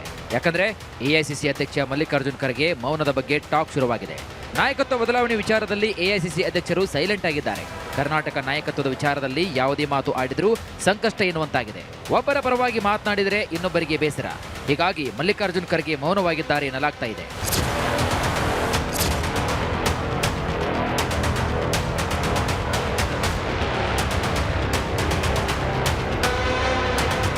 ಎಐಸಿಸಿ ಅಧ್ಯಕ್ಷರ ಮೌನದಿಂದ ಡಿಕೆ ಶಿವಕುಮಾರ್ ಟೀಮ್ಗೆ ಹಿನ್ನಡೆ ಆಗ್ತಾ ಇದೆ ಎಂಬ ಬಗ್ಗೆ ಗುಸುಗುಸು ಚರ್ಚೆ ಶುರುವಾಗಿದೆ. ಹೀಗಾಗಿ ಮಲ್ಲಿಕಾರ್ಜುನ್ ಖರ್ಗೆ ಅವರು ಮಧ್ಯಪ್ರವೇಶ ಮಾಡಿ ಸ್ಪಷ್ಟನೆ ಕೊಡಬೇಕೆಂದು ಡಿಸಿಎಂ ಡಿಕೆಶಿ ಬಣ ಒತ್ತಾಯಿಸಿದೆಯಂತೆ. ನಾಯಕತ್ವದ ಬಗ್ಗೆ ಚರ್ಚಿಸದಂತೆ ಸುರ್ಜೇವಾಲಾ ಎಚ್ಚರಿಕೆ. ನಾಯಕತ್ವ ವಿಚಾರವಾಗಿ ಮಾತನಾಡುವ ಶಾಸಕರಿಗೆ ರಾಜ್ಯ ಕಾಂಗ್ರೆಸ್ ಉಸ್ತುವಾರಿ ರಣದೀಪ್ ಸುರ್ಜೇವಾಲಾ ಖಡಕ್ ಎಚ್ಚರಿಕೆ ಕೊಟ್ಟಿದ್ದಾರಂತೆ. ಪವರ್ ಶೇರಿಂಗ್ ಬಗ್ಗೆ ಮಾತನಾಡಿದ ಶಾಸಕರಿಗೆ ಖುದ್ದು ಕರೆ ಮಾಡಿ ಈ ಬಗ್ಗೆ ಮಾತನಾಡದಂತೆ ತಾಕೀತು ಮಾಡಿದ್ದಾರಂತೆ. ಸಿಎಂ ಕುರ್ಚಿ ನಿರ್ಧಾರ ಪಕ್ಷಕ್ಕೆ ಸಂಬಂಧಪಟ್ಟಿದ್ದು. ಅವ್ರಿಗೆ ಸಂಬಂಧಪಟ್ಟದಲ್ಲ ಅದು ನಮ್ಮ ಪಕ್ಷಕ್ಕೆ ಸಂಬಂಧಪಟ್ಟಂಥ ವಿಚಾರ. ಯಾರೆಷ್ಟು ಇರಬೇಕು ಬಿಡಬೇಕು ಅನ್ನೋದು ಪಕ್ಷ ತೀರ್ಮಾನ ಮಾಡ್ತದೆ. ಹೇಳಲಿಕ್ಕೆ ಸ್ವತಂತ್ರ ಇದ್ದಾರೆ, ಹೇಳಬಾರ್ದಂತೇನಿದ್ದಾರೆ ಹೇಳಬಾರ್ದಂತೇನಿಲ್ಲ. ಅವರವರ ವ್ಯಕ್ತಿಗತ ಅಭಿಪ್ರಾಯ, ಅದು ಪಕ್ಷದ ಅಭಿಪ್ರಾಯ ಅಲ್ಲ. ಈಗ ನಾವು ಹೇಳಿರ್ತೀವಿ, ಬೇರೆಯವ್ರು ಹೇಳಿರ್ತಾರೆ, ಬೇರೆಯವ್ರು ಮುಖ್ಯಮಂತ್ರಿ ಆಗ್ತಾರೆ ಅಂತ ಹೇಳ್ತಾರೆ, ಅದು ಅವರ ವೈಯಕ್ತಿಕ ಅಭಿಪ್ರಾಯ ಹೊರತು ಪಕ್ಷದ ನಿರ್ಧಾರ ಅಲ್ಲ. ಒಂದ್ ಕಡೆಗೆ ಎಐಸಿಸಿ ಅಧ್ಯಕ್ಷರು ಸೈಲೆಂಟ್ ಆಗಿದ್ರೆ, ಮತ್ತೊಂದು ಕಡೆಗೆ ಸುರ್ಜೇವಾಲಾ ಶಾಸಕರಿಗೆ ನಾಯಕತ್ವ ಬದಲಾವಣೆ ಚರ್ಚೆ ಮಾಡದಂತೆ ವಾರ್ನಿಂಗ್ ಕೊಟ್ಟಿದ್ದಾರೆ. ಇದು ನೋಡ್ತಾ ಇದ್ರೆ ಕಾಂಗ್ರೆಸ್ ಪಾಳೆಯದ ಕುರ್ಚಿ ಕದನದಲ್ಲಿ ಗೊಂದಲ ಸೃಷ್ಟಿಯಾದಂತೆ ಕಾಣ್ತಾ ಇದೆ. Bureau report, republic Kannada. Congress BJP ನಾಯಕರ ನಡುವೆ ಮನ್ರೇಗಾ ಸಮರ. ಬಿಜೆಪಿ ನಾಯಕರ ವಿರುದ್ಧ ಮತ್ತೆ ಸಿಎಂ ಸಿದ್ದರಾಮಯ್ಯ ಈ ವಿಚಾರವಾಗಿ ಸಿಡಿದೆದ್ದಿದ್ದಾರೆ. ಬಿಜೆಪಿಯವರು ರಾಮನ ಮೇಲಿನ ಪ್ರೀತಿಗೆ ಹೆಸರಿಟ್ಟಿಲ್ಲ. ಜಿರಾಮ್ಜಿ ಬಿಲ್ನಲ್ಲಿ ತೋರಿಕೆಗೆ ರಾಮನ ಹೆಸರು ಬಂದಿದೆ. ನನ್ನ ಹೆಸರು ಸಿದ್ದರಾಮ, ರಾಮನೂ ಇದ್ದಾನೆ, ಸಿದ್ಧನೂ ಇದ್ದಾನೆ. ರಾಮ ಅಂದ್ರೆ ವಿಷ್ಣು, ಸಿದ್ಧ ಅಂದ್ರೆ ಶಿವ ಅಂತ ಸಿದ್ದರಾಮಯ್ಯ ಹುಬ್ಬಳ್ಳಿಯ ಶಿರ್ಗುಪ್ಪಿ ಗ್ರಾಮದಲ್ಲಿ ಹೇಳಿಕೆ ಕೊಟ್ಟಿದ್ದಾರೆ.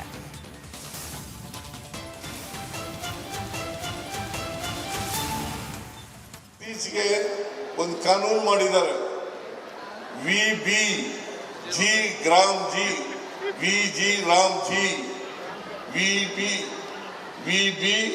ಜಿ ರಾಮ್ ಜಿ ಅಂತಕ್ಕಂಥ ಕಾನೂನಲ್ಲಿ. ಅದರ ಅರ್ಥ ಏನು ಗೊತ್ತಾ ನಿಮಗೆ? ರಾಮ್ ಅಲ್ಲ, ಅದು ರಾಮ್ ಅಲ್ಲ. ವಿಕಸಿತ್ ಭಾರತ್, ಗ್ಯಾರಂಟಿ ಫಾರ್ ರೋಜ್ಗಾರ್, ಆಮೇಲೆ ಅಜೀವಿಕ್ ಅಜೀವಿಕ್ ಮಿಷನ್ ಗ್ರಾಮೀಣ್ ಅಂತ ಅದರ ಅರ್ಥ. ಅದನ್ನ ಎಕ್ಸ್ಪ್ಯಾಂಡ್ ಮಾಡಿದ್ರೆ ಇದು ಬರ್ತಕ್ಕಂಥದ್ದು ರಾಮ್, ಯಾವ ರಾಮನೂ ಇಲ್ಲ, ಶ್ರೀರಾಮನೂ ಇಲ್ಲ, ಕೌಶಲ್ಯ ರಾಮನೂ ಇಲ್ಲ, ದಶರಥ ರಾಮನೂ ಇಲ್ಲ, ರಾಮಾಯಣದ ರಾಮನೂ ಇಲ್ಲ. ನಾವು ಈಗ ನನ್ನ ಹೆಸರು ಸಿದ್ದರಾಮ ಅಲ್ವಾ, ರಾಮ ಇಲ್ಲಿಲ್ಲ ಇಲ್ಲ, ರಾಮನೂ ಇದ್ದಾನೆ, ಈಶ್ವರನೂ ಇದ್ದಾನೆ ನನ್ನ ಹೆಸರಿನಲ್ಲಿ. ಸಿದ್ಧ ಈಶ್ವರ, ರಾಮ ವಿಷ್ಣು ಇಬ್ರು ಇದ್ದಾರೆ ನನ್ನ ಹೆಸರಿನಲ್ಲಿ. ನಾವು ದೇವರಲ್ಲಿ ನಂಬಿಕೆ ಇಟ್ಕೊಂಡಿಲ್ವ, ಧರ್ಮದಲ್ಲಿ ನಂಬಿಕೆ ಇಟ್ಕೊಂಡಿಲ್ವ? ಆದರೆ ನಾವು ನಂಬಿಕೆ ಇಟ್ಕೊಂಡಿರ್ತಕ್ಕಂಥ ಧರ್ಮ ಮನುಷ್ಯ ಧರ್ಮ, ಮಾನವೀಯ ಧರ್ಮ. ಯಾವುದೇ ಧರ್ಮದಲ್ಲಿ ಪರಸ್ಪರ ಪ್ರೀತಿಸಿ ಅಂತ ಹೇಳ್ತಾರೆ ಹೊರತು, ಪರಸ್ಪರ ಪ್ರೀತಿಸಿ ಅಂತ ಹೇಳ್ತಾರೆ ಹೊರತು ದ್ವೇಷ ಮಾಡಿ ಅಂತ ಹೇಳಲ್ಲ. ಇತ್ತೀಚೆಗೆ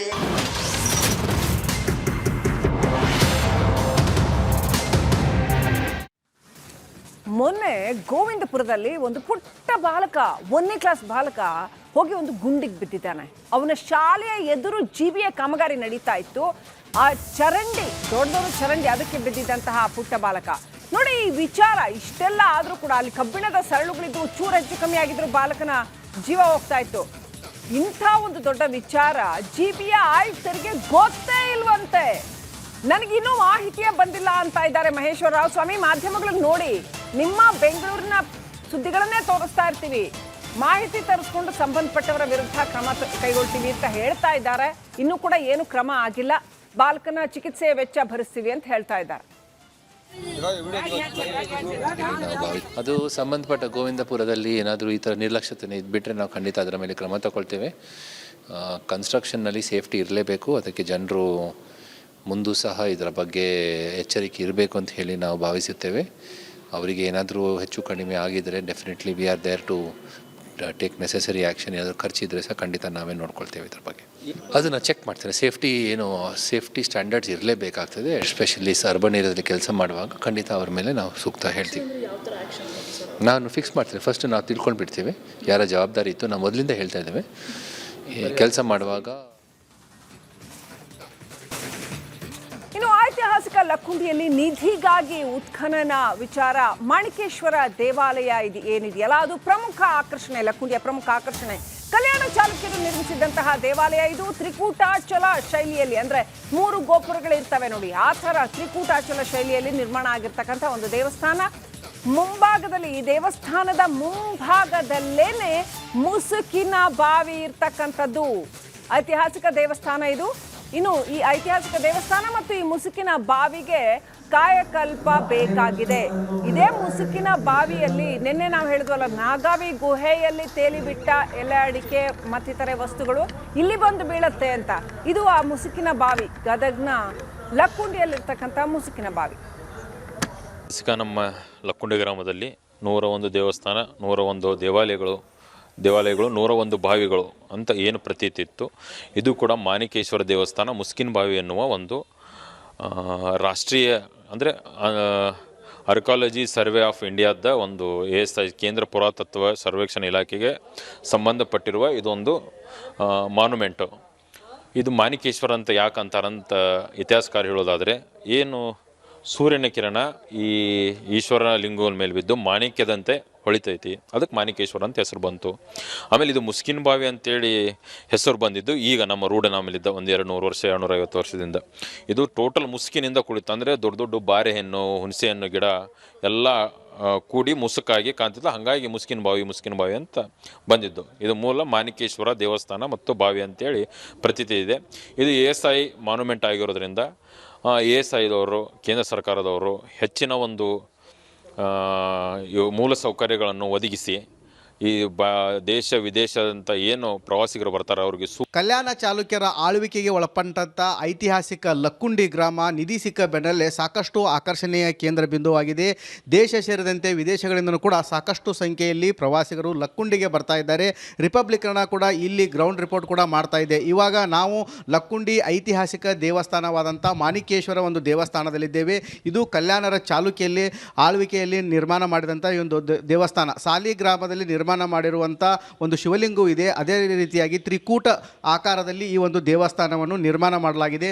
ಒಂದು ಗರ್ಭಗುಡಿ ಆಗಿರ್ಬೋದು, ಈ ಭಾಗದಲ್ಲಿ ಇನ್ನೊಂದು ಗರ್ಭಗುಡಿ ಇದೆ ಮತ್ತು ಈ ಕಡೆಯೂ ಕೂಡ ಗರ್ಭಗುಡಿ ಇದೆ. ಪ್ರಮುಖವಾಗಿ ಏನು ಈ ಮೊದಲ ಗರ್ಭಗುಡಿಯಲ್ಲಿ ಎಷ್ಟೇ ಶಿವಲಿಂಗನ ಮೂರ್ತಿ ಇದೆ, ಉಳಿದ ಕಡೆ ಕೂಡ ಶಿವಲಿಂಗನ ಮೂರ್ತಿ ಇಲ್ಲ. ಇದು ಕಲ್ಯಾಣರ ಚಾಲುಕ್ಯರ ಆಳ್ವಿಕೆಯಲ್ಲಿ ನಿರ್ಮಾಣ ಮಾಡಿದಂಥ ಮಾಣಿಕೇಶ್ವರ ದೇವಸ್ಥಾನ. ಇಲ್ಲಿ ಕೂಡ ಯುಗಾದಿ ಹಬ್ಬದ ಸಮಯದಲ್ಲಿ ಇಲ್ಲಿ ಸೂರ್ಯೋದಯ ಆದಂಥ ನಂತರ ಏನು ಸೂರ್ಯನ ಕಿರಣಗಳು ಶಿವಲಿಂಗನ ಮೇಲೆ ಬೀಳ್ತಾವೆ ಅನ್ನೋದು ಕೂಡ ಇತಿಥಿ ಇದೆ. ಹೀಗಾಗಿ ಸಾಕಷ್ಟು ಪ್ರವಾಸಿಗರು ಮತ್ತು ದೇಶ ವಿದೇಶಗಳಿಂದಲೂ ಕೂಡ ಇಲ್ಲಿ ಜನರು ಆಗಮಿಸ್ತಾ ಇದ್ದಾರೆ. ಅದರ ಪಕ್ಕದಲ್ಲಿ ನಾವು ನೋಡ್ತಾ ಇರ್ಬೋದು, ಇದಕ್ಕೆ ಏನು ಮುಸ್ಕಿನ ಬಾವಿ ಅಂತ ಹೇಳ್ತಾರೆ. ಏನು ಮಾಣಿಕೇಶ್ವರ ದೇವಸ್ಥಾನ ಏನಿದೆ ಅದರ ದೇವಸ್ಥಾನ ಮುಂಭಾಗದಲ್ಲೇ ಒಂದು ಮುಸ್ಕಿನ ಬಾವಿ, ಅಂದರೆ ಇತ್ತೀಚಿನ ದಿನಗಳಲ್ಲಿ ಇದಕ್ಕೆ ಮುಸುಕಿನ ಬಾವಿ ಅಂತ ಹೇಳ್ತಿದ್ದಾರೆ. ಇದೊಂದು ಬೃಹತ್ ಆಕಾರದ ಬಾವಿ ಇದೆ. ಸುಮಾರು 3 ಏನು ಬಿಲ್ಡಿಂಗ್ಗಳಿರ್ತವೆ ಅಷ್ಟೊಂದು ಪ್ರಮಾಣದ ತಳಭಾಗದಲ್ಲಿದೆ. ಇದು ಸಾಕಷ್ಟು ಏನು ಆಕರ್ಷಣಕವಾಗಿರುವಂಥ ಒಂದು ಮುಸುಕಿನ ಬಾವಿ ಅಂತಲೇ ಹೇಳ್ಬೋದು. ಇಲ್ಲಿ 12 ಶಿವಲಿಂಗಗಳಿದ್ದಾವೆ. ಜ್ಯೋತಿರ್ಲಿಂಗಗಳು ಯಾವ ರೀತಿ ಇರ್ತವೆ ಅದೇ ರೀತಿಯಾಗಿ ಶಿವಲಿಂಗಗಳು ಕೂಡ ಇಲ್ಲಿದ್ದಾವೆ. ಇಲ್ಲಿ ನಾವು ನೋಡ್ತಾ ಇರ್ಬೋದು ನೀರಿನ ಇದರಲ್ಲಿ ಕೂಡ ಈ ರೀತಿ ನೋಡ್ತಾ ಇರ್ಬೋದು. ಇಲ್ಲೊಂದು ಶಿವಲಿಂಗ, ಅಂದರೆ ಅದೊಂದು ಶಿವಲಿಂಗ, 3 ಶಿವಲಿಂಗ, 4, 5, 6, 7, 8, 9, 10, 11, 12 ಈ ರೀತಿ ಇದರ ಪೂರ್ಣ ಪ್ರಮಾಣದಲ್ಲಿ ಕೂಡ ಆ ಶಿವಲಿಂಗಗಳಿದ್ದಾವೆ. ಇದೊಂದು ಜ್ಯೋತಿರ್ಲಿಂಗಕ್ಕೆ ಸಮಾನವಾದಂಥ ಏನು ಒಂದು ದೇವಸ್ಥಾನ ಅಂತ ಹೇಳಿ ಕೂಡ ಜನರು ಹೇಳ್ತಾರೆ. ಇದು ಸಾಕಷ್ಟು ಆಕರ್ಷಣೀಯ ಕೇಂದ್ರ ಬಿಂದು ಅಂತಲೇ ಹೇಳ್ಬೋದು. ಇಡೀ ಲಕ್ಕುಂಡಿಯಲ್ಲಿ ಮುಸುಕಿನ ಬಾವಿ ಮತ್ತು ಮಾಣಿಕೇಶ್ವರ ದೇವಸ್ಥಾನ ಸಾಕಷ್ಟು ಆಕರ್ಷಣೀಯವಾಗಿ ಆಗಿದೆ. ಆದರೆ ಈ ಒಂದು ಮುಸುಕಿನ ಬಾವಿಗೆ ಮತ್ತು ಮಾಣಿಕೇಶ್ವರ ದೇವಸ್ಥಾನಕ್ಕೆ ಬರಲು ಕೂಡ ಸರಿಯಾದ ರಸ್ತೆ ಸಂಪರ್ಕ ಇಲ್ಲ, ಅವ್ಯವಸ್ಥೆ ಆಗರವಾಗಿದೆ. ಇಲ್ಲಿ ನಾವು ನೋಡ್ತಾ ಇರ್ಬೋದು, ಕೇಂದ್ರ ಪುರಾತತ್ವ ಇಲಾಖೆಯ ದಿವ್ಯ ನಿರ್ಲಕ್ಷ್ಯದಿಂದ ಇಂಥ ಪುರಾತನ ಕಾಲದ ಒಂದು ದೇವಸ್ಥಾನದ ಏನು ಪುಷ್ಕರಣಿ ಇದೆ, ಒಂದು ಬಾವಿ ಇದೆ, ಇದು ಸಂಪೂರ್ಣವಾಗಿ ಪಾಚಿ ಕಟ್ಟಿ ಹೋಗಿದೆ. ಇಷ್ಟೊಂದು ಅವ್ಯವಸ್ಥೆ ಇದ್ದರೂ ಕೂಡ ಇದನ್ನು ಸರಿ ಮಾಡುವಂಥ ಕೆಲಸ ಆಗ್ತಾ ಇಲ್ಲ. ಯಾಕಂತಂದರೆ ಇಲ್ಲಿ ಜನವರಿ 10ರಂದು ನಿಧಿ ಸಿಕ್ಕ ಬೆನ್ನಲ್ಲೇ ಲಕ್ಕುಂಡಿ ಗ್ರಾಮಕ್ಕೆ ಸಾಕಷ್ಟು ಪ್ರವಾಸಿಗರು ಬರ್ತಾ ಇದ್ದಾರೆ. ಇತ್ತೀಚಿನ ದಿನಗಳಲ್ಲಿ ಕೂಡ ಪ್ರವಾಸಿಗರ ಸಂಖ್ಯೆ ಹೆಚ್ಚಾಗಿದೆ. ಹೀಗಾಗಿ ಏನು ಸಂಪೂರ್ಣವಾಗಿ ಅವ್ಯವಸ್ಥೆ ಆಗರವಾಗ್ತಾ ಇದೆ ಈ ಒಂದು ಲಕ್ಕುಂಡಿ ಗ್ರಾಮದ ಪುರಾತನ ದೇವಾಲಯಗಳು. ಇನ್ನಾದರೂ ಸಂಬಂಧಪಟ್ಟ ಅಧಿಕಾರಿಗಳು ಎಚ್ಚೆತ್ತುಕೊಳ್ಳಬೇಕಾಗಿದೆ. ಇಲ್ಲಿ ಮೂಲಭೂತ ಸೌಕರ್ಯಗಳನ್ನು ಕೂಡ ಕಲ್ಪಿಸಿಕೊಡಬೇಕಾಗಿದೆ. ಕ್ಯಾಮ್ರಾಮ್ಯಾನ್ ಮಂಜುನಾಥ್ ಜೊತೆ ಮಂಜು ಪತ್ತ, ರಿಪಬ್ಲಿಕ್ ಕನ್ನಡ, ಗದಗ್. ಗುಂಡಿ ಗಂಡಾಂತರಕ್ಕೆ ಬದಲಾಯಿತು ನೀಲಸಂದ್ರದ ದೃಶ್ಯ. ಗುಂಡಿ ಬಿದ್ದಿದ್ದಂತಹ ರಸ್ತೆಗೆ ಬೇಸತ್ತು BMTC ಅಲ್ಲಿ ಸಂಚಾರವನ್ನೇ ನಿಲ್ಲಿಸಿದೆ. ಬಸ್ ನಿಲ್ದಾಣ ಆಯಿತು, ಹೋಲ್ಸೇಲ್ ಬಟ್ಟೆ ಅಂಗಡಿ ಬಾಡಿಗೆ ಕಟ್ಟಂಗಿಲ್ಲ, ಅಡ್ವಾನ್ಸ್ ಸಹ ನೀಡುವಂತಿಲ್ಲ. ಬಸ್ ನಿಲ್ದಾಣದಲ್ಲಿ ಬಿಂದಾಸ್ ಆಗಿ ಬಟ್ಟೆ ವ್ಯಾಪಾರ ನಡೀತಾ ಇದೆ. ಇಡೀ ನೀಲಸಂದ್ರದ ದೃಶ್ಯ, ಆ ರಸ್ತೆಗಳು ಕಿತ್ತೋಗಿದ್ರಿಂದಾಗಿ ಅಲ್ಲಿನ ವ್ಯಾಪಾರ ವಹಿವಾಟೇ ಬದಲಾಗಿದೆ, ಅಲ್ಲಿನ ದೃಶ್ಯವೇ ಬದಲಾಗಿದೆ. ನೋಡಿ, ಇವ್ರು ಸಿಕ್ಕಲ್ಲಿ ರಸ್ತೆ ಕಿತ್ತು ಜನ ಓಡಾಟನೆ ಮಾಡದೇ ಇರೋಂಗೆ ವ್ಯವಸ್ಥೆ ಮಾಡಿದ್ದಾರೆ. ಇದೀಗ ಆ ರಸ್ತೆ ಕಾಮಗಾರಿಗಳ ಹೊಡೆತಕ್ಕೆ ದೃಶ್ಯಗಳನ್ನ ಇದು ಬಸ್ ಸ್ಟ್ಯಾಂಡ್, ಇದು ವೀಕ್ಷಕರೇ ಕಂಪ್ಲೀಟ್ ಆಗಿ ಅಲ್ಲಿ ಹೆಂಗೂ ಬಸ್ ಬರಲ್ಲ. ಹಂಗಾಗಿ ಬಟ್ಟೆ ವ್ಯಾಪಾರಿಗಳು ಅಲ್ಲಿ ಸಂಪೂರ್ಣ ಬಟ್ಟೆ ಇಟ್ಕೊಂಡು ವ್ಯಾಪಾರ ಮಾಡ್ತಾ ಇದ್ದಾರೆ. ಈ Neelasandra rose garden bus stand ಇದು.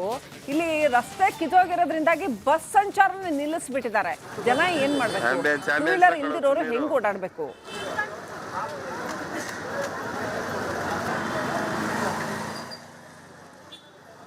ಇಲ್ಲಿ ಈ ಏರಿಯಾದಲ್ಲಿ ಎಲ್ಲ ಪೂರ್ತಿ ರೋಡೆಲ್ಲ ಹಾಳು ಮಾಡಿ ಸಾಮಾನ್ಯ 1 ವರ್ಷದ ಮೇಲೆ 7 ತಿಂಗಳಾಗಿದೆ. ಎಲ್ಲ ಬರ್ತಾರೆ, ನೋಡ್ಕೊಳ್ತಾರೆ, ಹೋಗ್ತಾರೆ. ತುಂಬ ಆಕ್ಸಿಡೆಂಟ್ ಆಗ್ತಾಯಿದೆ, ಪಾರ್ಕಿಂಗ್ ಪ್ರಾಬ್ಲಮ್ಮು. ನಮ್ಮದು ಇಲ್ಲೇ 2 ಅಂಗಡಿಗಳಿದೆ. 2 ಅಂಗಡಿಲಿ 25,000-30,000 ವ್ಯಾಪಾರ ಇರೋದು ಇವಾಗ 7,000ಕ್ಕೆ ಬಂದಿದ್ದಿದೆ. ಬಸ್ ಬರಲ್ಲ, ಯಾರು ಬರಲ್ಲ. ಎಲ್ಲರಿಗೂ ಹೆಂಗಸ್ರ ಮಕ್ಕಳಿಗೆಲ್ಲ 1 ಕಿಲೋಮೀಟರ್ ನಡ್ಕೊಂಡು ಹೋಗ್ಬೇಕು ಬಸ್ಸಿಗೆ. ತುಂಬ ತೊಂದರೆ ಆಗ್ತಾಯಿದೆ. ಯಾರೇ ರಾಜಕಾರಣಿಗಳು ಬರ್ತಾರೆ, ಓಟ್ ಹಾಕಿಸ್ಕೋತಾರೆ, ಮತ್ತೆ ತಿರುಗಿ ಯಾರು ಬರಲ್ಲ. ತುಂಬ ಕಾಂಗ್ರೆಸ್ ಸರ್ಕಾರ ತುಂಬ ವರ್ಷ ಸರ್ಕಾರ ಆಗಿ ಭಾಳ ನಮ್ಮ ನೀಲಸಂದ್ರನ ಹಾಳು ಮಾಡಿ ಹದಗೆಡ್ಸಾಕಿದ್ದಾರೆ.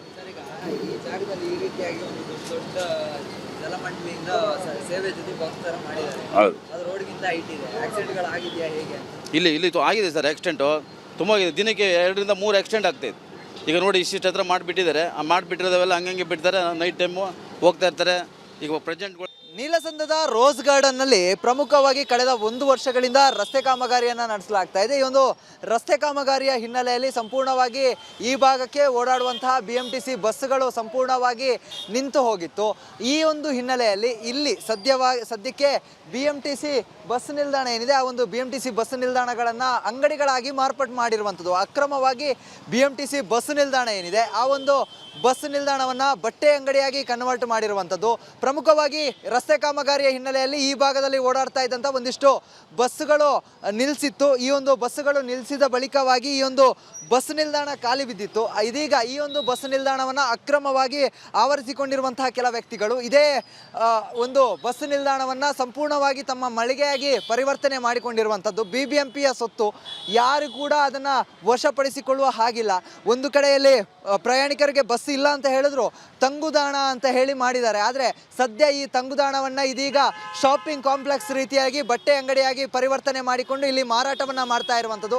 ಈ ವಿಚಾರವಾಗಿ GBA ಅಧಿಕಾರಿಗಳು ಕೂಡ ಕೇಳ್ತಾ ಇಲ್ಲ, ಅದರ ಜೊತೆಗೆ ಪೊಲೀಸರು ಕೂಡ ಈ ಒಂದು ವಿಚಾರವಾಗಿ ಕೇಳ್ತಾ ಇಲ್ಲ. ಪ್ರಮುಖವಾಗಿ ರಸ್ತೆಗೆ ಬಸ್ ಬರ್ತಾ ಇಲ್ಲ ಅನ್ನೋದನ್ನೇ ಬಂಡವಾಳ ಮಾಡಿಕೊಂಡಿರುವವರು ಈಗ ಈ ಒಂದು ರಸ್ತೆಯಲ್ಲಿ ಇರುವಂತಹ ಬಸ್ ನಿಲ್ದಾಣದಲ್ಲಿ ಬಟ್ಟೆ ವ್ಯಾಪಾರವನ್ನು ಶುರು ಮಾಡಿರುವಂಥದ್ದು. ಪ್ರಯಾಣಿಕರಿಗೂ ದೂರದ ಕಡೆಗೆ ಹೋಗಿ ಬಸ್ಸನ್ನು ಹತ್ತಬೇಕು ಅಥವಾ ಅಲ್ಲಿಂದ ಬಸ್ ಇಳಿದು ಬಂದು ಸ್ವಲ್ಪ ಹೊತ್ತು ರೆಸ್ಟ್ ಮಾಡೋಣ ಅಂತ ಹೇಳಿ ಇದ್ದಂತಹ ಒಂದು ಬಸ್ ಸ್ಟ್ಯಾಂಡ್ ಕೂಡ ಇದೀಗ ಅಕ್ರಮವಾಗಿ ಬಂದಿರುವಂತಹ ಒಂದಿಷ್ಟು ವ್ಯಕ್ತಿಗಳೇನಿದ್ದಾರೆ ಅವರ ಪಾಲಾಗಿರುವಂಥದ್ದು. ಇದನ್ನು ಕೇಳಬೇಕಾಗಿದ್ದಂತಹ GBA ಏನಿದೆ, GBA ಕೂಡ ಸೈಲೆಂಟ್ ಆಗಿ ಕೂತಿದೆ. ಅದರ ಜೊತೆಗೆ ಪೊಲೀಸ್ ಇಲಾಖೆ ಕೂಡ ಸುಮ್ಮನಾಗಿದೆ. ಒಂದಿಷ್ಟು ಸ್ಥಳೀಯರು ಅನೇಕ ಬಾರಿ ಹೇಳಿದ್ರು ಕೂಡ ಇದರ ಬಗ್ಗೆ ಒಂದಿಷ್ಟು ಮಾಹಿತಿಯನ್ನು ನೀಡಿದ್ರು ಕೂಡ ಯಾವುದೇ ರೀತಿಯಾದಂತಹ ಕ್ರಮವನ್ನು ತೆಗೆದುಕೊಳ್ತಾ ಇಲ್ಲ. ಒಟ್ಟಿನಲ್ಲಿ ಇದು ಇಬ್ಬರ ಜಗಳದಲ್ಲಿ ಉಂಡವನೇ ಜಾಣ ಎಂಬ ಹಾಗೆ GBA ಮತ್ತು BWSSBಯ ಒಂದು ಜಗಳದಲ್ಲಿ ಇದೀಗ ಬಸ್ ಸ್ಟ್ಯಾಂಡನ್ನು ವಶಪಡಿಸಿಕೊಂಡು ಅಕ್ರಮವಾಗಿ ಬಟ್ಟೆ ಅಂಗಡಿಯನ್ನು ಮಾಡ್ತಾ ಇರುವಂಥದ್ದು. ಕ್ಯಾಮ್ರಾ ಪರ್ಸನ್ ಧನುಷ್ ಜೊತೆಗೆ ಚರಣ್, ರಿಪಬ್ಲಿಕ್ ಕನ್ನಡ,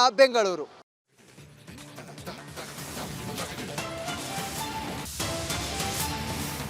ತುಂಗಭದ್ರಾ ಡ್ಯಾಂನ ಕ್ರಸ್ಟ್ ಗೇಟ್ ಕೆಲಸ ತೂಕಡಿಸ್ತಾ ಇದೆ. ಕಾಮಗಾರಿ ಆಡಳಿತಾತ್ಮಕವಾಗಿ ಮಾತ್ರ ಪ್ರಗತಿಯಲ್ಲಿದೆ.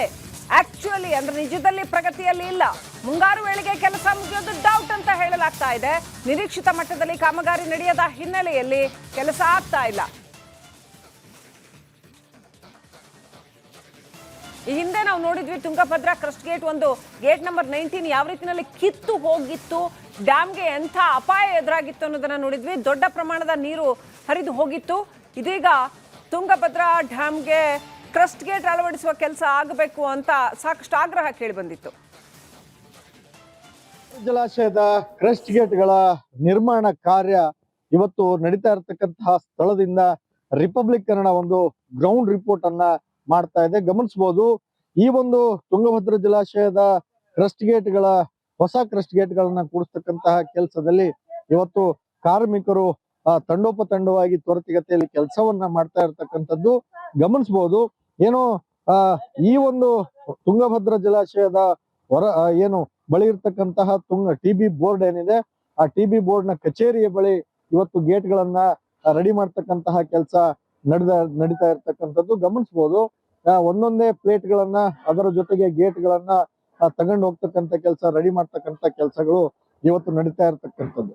ಈ ರೀತಿಯಾಗಿ ಇವತ್ತು ಗೇಟ್ಗಳ ನಿರ್ಮಾಣ ಕಾರ್ಯ ಭರದಿಂದ ಸಾಗಿದೆ ಅಂತೇಳಿ ಒಂದ್ ಕಡೆ ಹೇಳಲಾಗ್ತದೆ. ಮತ್ತೊಂದ್ ಕಡೆ ರೈತರು ಆರೋಪ ಮಾಡ್ತಕ್ಕಂಥದ್ದು, ಅದರ ಜೊತೆಗೆ ಸ್ಥಳೀಯರು ಆರೋಪ ಮಾಡ್ತಕ್ಕಂಥದ್ದು. ಈ ರೀತಿಯಾಗಿ ಕ್ರಸ್ಟ್ ಗೇಟ್ಗಳ ಕಾರ್ಯ ಬಹಳ ನಿಧಾನವಾಗಿ ನಡೀತಾ ಇದೆ, ವೇಗವಾಗಿ ಆಗ್ಬೇಕಾಗಿತ್ತು ಅಂತಕ್ಕಂತಹ ಮಾತುಗಳು ಕೂಡ ಕೇಳಿ ಬರ್ತಾ ಇರ್ತಕ್ಕಂಥದ್ದು. ಹೀಗಾಗಿ ಏನು ಕ್ರಸ್ಟ್ ಗೇಟ್ಗಳ ನಿರ್ಮಾಣ ಹಂತದ ಕೆಲಸ ವೇಗವಾಗಿ ಆಗ್ಲಿ, ಅದರ ಜೊತೆಗೆ ವೈಜ್ಞಾನಿಕವಾಗಿ ಆಗ್ಲಿ ಅಂತಕ್ಕಂತಹ ವಿಚಾರಗಳು ಕೂಡ ಪ್ರಸ್ತಾಪಕ್ಕೆ ಬಂದಿರ್ತಕ್ಕಂಥದ್ದು. ಈ ರೀತಿಯಾಗಿ ಏನು ಹಲವಾರು ಕಡೆ ಈ ಗೇಟ್ಗಳನ್ನ 3-4 ಕಡೆ ಇವತ್ತು ರೆಡಿ ಮಾಡ್ಲಾಗ್ತಾ ಇರ್ತಕ್ಕಂಥದ್ದು ಗಮನಿಸಬಹುದು. ರೆಡಿ ಮಾಡ್ತಾ ಇರ್ತಕ್ಕಂತಹ ದೃಶ್ಯಗಳನ್ನ ರಿಪಬ್ಲಿಕ್ ಕನ್ನಡ ನಿಮಗೆ ತೋರಿಸ್ತಕ್ಕಂತಹ ಒಂದು ಪ್ರಯತ್ನವನ್ನ ಮಾಡ್ತಾ ಇರ್ತಕ್ಕಂಥದ್ದು. ಈ ರೀತಿ ಆ ಗೇಟ್ಗಳ ಕ್ರಸ್ಟ್ ಗೇಟ್ಗಳ ನಿರ್ಮಾಣ ಕಾರ್ಯ ಇವತ್ತು ಸಾಗಿರ್ತಕ್ಕಂಥದ್ದು. ಕಳೆದ 4-5 ತಿಂಗಳಿಂದ ಕೂಡ ಕ್ರಸ್ಟ್ ಗೇಟ್ಗಳನ್ನ ರೆಡಿ ಮಾಡ್ತಕ್ಕಂತಹ ಕೆಲಸ ಸಾಗಿರ್ತಕ್ಕಂತಹ ದೃಶ್ಯಗಳು ಇದೇ ಸ್ಥಳದಲ್ಲಿ ಕ್ರಸ್ಟ್ ಗೇಟ್ಗಳು ರೆಡಿ ಆಗ್ತಾ ಇರ್ತಕ್ಕಂಥದ್ದು. ಗೇಟ್ ನಂಬರ್ 18 ಏನು ಸಂಪೂರ್ಣವಾಗಿ ರೆಡಿ ಮಾಡಲಾಗಿದೆ. ಇನ್ನು 10 ಗೇಟ್ಗಳ ಕಾರ್ಯ ಕೂಡ ಇವತ್ತು ರೆಡಿ ಆಗ್ತಾ ಇರ್ತಕ್ಕಂಥದ್ದು. ಹೀಗಾಗಿ ವೇಗವಾಗಿ ಈ ಒಂದು ಕ್ರಸ್ಟ್ ಗೇಟ್ಗಳು ಅಳವಡಿಕೆ ಕಾರ್ಯ ಆಗ್ಬೇಕು, ನಿರ್ಮಾಣ ಕೂಡ ಜೋರಾಗಿ ವೇಗವಾಗಿ ಆಗ್ಬೇಕು ಅಂತಕ್ಕಂತಹ ಆಗ್ರಹಗಳು ಇವತ್ತು ವ್ಯಕ್ತ ಆಗಿರ್ತಕ್ಕಂಥದ್ದು. ವೇಗವಾಗಿ ಕ್ರಸ್ಟ್ ಗೇಟ್ ಗಳನ್ನ ರೆಡಿ ಮಾಡಿ ಕೂಡಿಸ್ತಕ್ಕಂಥ ಕೆಲಸಕ್ಕೆ ತುಂಗಭದ್ರಾ ಆಡಳಿತ ಮಂಡಳಿ ಮುಂದಾಗಬೇಕು. ಮತ್ತಷ್ಟು ಹೆಚ್ಚು ಕಾರ್ಮಿಕರನ್ನ ತಗೊಂಡು ಮತ್ತೆ ತಂಡೋಪತಂಡವಾಗಿ ಕೆಲಸಗಳನ್ನ ಮಾಡ್ತಕ್ಕಂತಹ ಕೆಲಸವನ್ನ ಮಾಡಬೇಕು ಅಂತಕ್ಕಂತಹ ಆಗ್ರಹ ಇವತ್ತು ಕೇಳಿ ಬಂದಿರತಕ್ಕಂಥದ್ದು. TB ಡ್ಯಾಮ್ನ ಹೊರವಲಯದಲ್ಲಿರ್ತಕ್ಕಂತಹ ಈ ಒಂದು ಕ್ರಸ್ಟ್ ಗೇಟ್ ಗಳ ನಿರ್ಮಾಣ ಹಂತದಿಂದ ರಿಪಬ್ಲಿಕ್ ಕನ್ನಡ ಇವತ್ತು ನಿಮಗೆ ಗ್ರೌಂಡ್ ರಿಪೋರ್ಟ್ ಅನ್ನ ಮಾಡಿ ತೋರಿಸಿರ್ತಕ್ಕಂಥದ್ದು. ಸುರೇಶ್ ಚೌಹಾಣ್, ರಿಪಬ್ಲಿಕ್ ಕನ್ನಡ, ವಿಜಯನಗರ. ಇದರ ಕೆಂಪು ಬಣ್ಣ ಅದ್ಭುತ, ಖಾರ ಕಡಿಮೆ ಆದ್ರೂ ರುಚಿಕರ. MDH ಕಾಶ್ಮೀರಿ.